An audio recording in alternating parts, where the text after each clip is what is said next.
India's Foreign Minister Salman Khurshid has met with his Chinese counterpart Wang Yi in Beijing, just days after the resolution of a confrontation between the armies of the two countries, thousands of kilometers to the west near the Karakoram mountain range. The standoff lasted 3 weeks and looked like it might seriously damage ties. Nonetheless, Khurshid and Wang signed an agreement to strengthen bilateral relations. The incident took place in a high-altitude region fought over by India and China in a 1962 border war. Since then, the two countries have agreed on how to avoid further conflict, but not on a permanent boundary between them, which remains a vaguely defined line of actual control.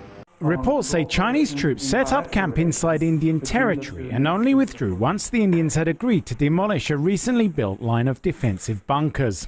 The two sides need to stick to the terms of the agreement they reached, in particular, not to build military installations near the actual line of control. If one side builds such military installations, that will surely provoke opposition from the other side. While the Chinese government has denied entering Indian territory, Indian leaders have denied making any concessions. In private, however, Indian analysts say their army had merely been trying to match much better infrastructure built on the Chinese side. Chinese analysts, meanwhile, say that given their country's increasingly confrontational territorial disputes with Japan, Vietnam and the Philippines, it might not be a good idea to open up a similar spat with India. China now has frictions with its neighbors in the East and South China Seas. Under such circumstances, if problems appear in the West, the attention of the government will be divided. China must have a stability in its West. At China's foreign ministry, spokeswoman Hua Chunying declined to give details of the dispute.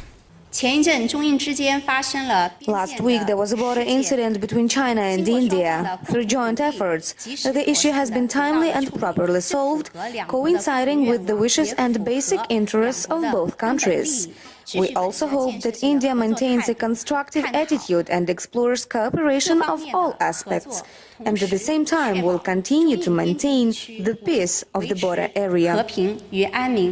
Li Keqiang has said India will be the destination of his first overseas visit as Chinese Prime Minister. Stephen Rebay, Press TV, Beijing.